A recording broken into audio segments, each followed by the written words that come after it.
ಸ್ನೇಹಿತರ ಕರ್ಣ ಧಾರಾವಾಹಿಯಲ್ಲಿ ಯಾರು ಊಹಿಸಲಾಗದಂತಹ ಘಟನೆ ಒಂದು ನಡೆದು ಹೋಗಿದೆ. ಕರ್ಣ ಹಾಗೂ ನಿಧಿ ಪ್ರೀತಿಸುತ್ತಿರುವಾಗಲೇ ಕರ್ಣ ಹಾಗೂ ನಿತ್ಯ ವಿವಾಹ ನೆರವೇರಿದೆ.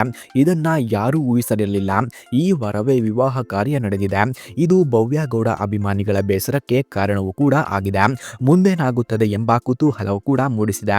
ಸಪ್ತಪದಿ ತುಳಿಯುವಾಗಲೇ ನಿತ್ಯಾಳ ಪ್ರೆಗ್ನೆನ್ಸಿ ವಿಚಾರವೂ ಗೊತ್ತಾಗಿದೆ. ನಿಧಿ ಹಾಗೂ ಕರ್ಣ ಮಧ್ಯೆ ನಿಧಾನವಾಗಿ ಪ್ರೀತಿ ಮೂಡುತ್ತಾ ಇತ್ತು.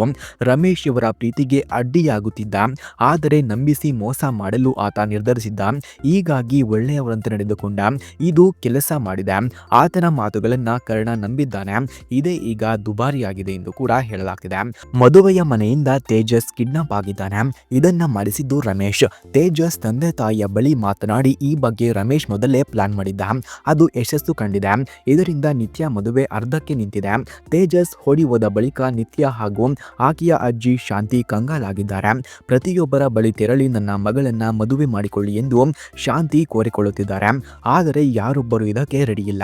ಈ ವೇಳೆ ಕರ್ಣನ ಅಜ್ಜಿ ಬಂಗಾರಿ ಘೋಷಣೆ ಒಂದನ್ನ ಮಾಡಿದಳು. ಹುಡುಗನಿಗಾಗಿ ಯಾರು ಹುಡುಕೋದು ಬೇಡ, ಕರ್ಣನೇ ಮದುವೆ ಆಗುತ್ತಾನೆ ಎಂದು ಘೋಷಣೆ ಮಾಡಿದಳು. ಇದನ್ನ ಕೇಳಿ ಕರ್ಣ ಶಾಕ್ ಆಗಿದ್ದಾನೆ.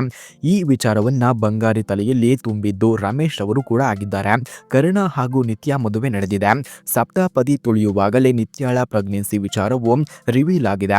ಮುಂದೊಂದು ದಿನ ಕರ್ಣ ಹಾಗೂ ನಿಧಿ ವಿವಾಹ ಕೂಡ ನಡೆಯುವ ಸಾಧ್ಯತೆ ಕೂಡ ಇದೆ.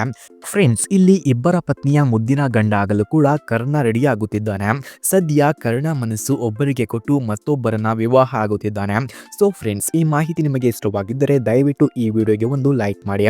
ಹಾಗೆ ಇದೇ ರೀತಿ ಬೇರೆ ರೀತಿಯ ಚಾನೆಲ್ಗಳ ಅಪ್ಡೇಟ್ಸ್ ನಿಮಗೆ ಬೇಕಾಗಿದ್ದರೆ ನಮ್ಮ ಚಾನೆಲ್ ಅನ್ನ ಸಬ್ಸ್ಕ್ರೈಬ್ ಮಾಡ್ಕೊಳ್ಳಿ. ಧನ್ಯವಾದಗಳು.